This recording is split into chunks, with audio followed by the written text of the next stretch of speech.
আবার আরেকটা মজার বিষয় হলো, পৃথিবীতে যে যত বেশি ক্ষমতাশালী হোক না কেন, হোক সেটা ফেরাউন, হোক সেটা নমরুদ, হোক পৃথিবীর আরো যত দাপটের সাথে পৃথিবীকে নিয়ন্ত্রণ করেছে, কন্ট্রোল করেছে, নেতৃত্ব দিয়েছে, পৃথিবীতে নিজেকে খোদা হিসেবে দাবি করেছে, কেউ কি এই কথা দাবি করতে পারছে যে আমি কোনোদিন মৃত্যুবরণ করব না? করে নাই।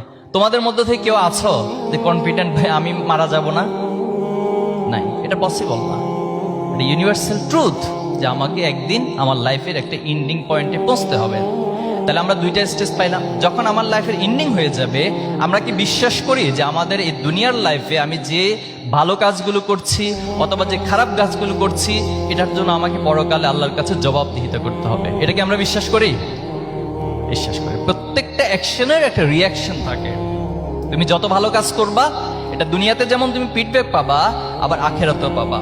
আবার তুমি খারাপ কাজ করছো, হয়তো তোমার কাছে সাময়িক মনে হবে যে তোমার তো কোনো শাস্তি তুমি পাচ্ছ না, তুমি তো কোনো পানিশমেন্ট ন্যাচারালি পাচ্ছ না, কিন্তু তোমাকে অপেক্ষা করতে হবে। একটা টাইমের পর আল্লাহ তাআলা অবশ্যই তোমাকে একটা পানিশমেন্টের সম্মুখীন করবেন। এজন্য আমাদের এই তিনটে লাইফ নিয়ে মূলত আমার সংক্ষিপ্ত আলোচনা। এই তিনটে লাইফের আমরা এখন মিডল পজিশনে আছে। আগের লাইফটা নিয়ে কারো কোনো কথা নেই, এখানে কোনো হিসাব নিকাশ হবে না, এখানে কোনো জবাব দিতে হবে না।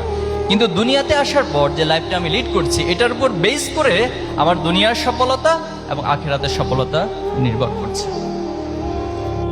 এরপর আল্লাহ তাআলা যার জন্য যখন যে সময় বরাদ্দ রেখেছেন, যে পিতামাতা তার জন্য বরাদ্দ রেখেছেন, সেই পিতামাতার ওরসে তাকে দুনিয়াতে পাঠান।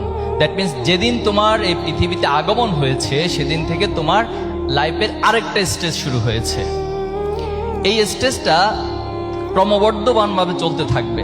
তুমি শিশু থেকে হয়তো ক্লাস 1 বা প্রাতিষ্ঠানিক শিক্ষার আগে একটা সময় ছিল, এরপরে হচ্ছে ক্লাস 1 থেকে ক্লাস 5 পর্যন্ত, এটাকে আমরা প্রাথমিক শিক্ষা বলছি।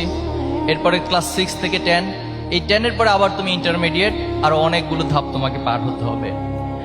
তো যে তিনটা লাইফের কথা বলছি, তুমি এখন মিডল পজিশনে আছো। এই লাইফটা কি শেষ হবে না আনলিমিটেড চলতে থাকবে? এই দুনিয়ার লাইফটা কি শেষ হবে একটা জায়গায় গিয়ে, নাকি আনলিমিটেড চলতেই থাকবে? একটা জায়গায় গিয়ে শেষ হবে।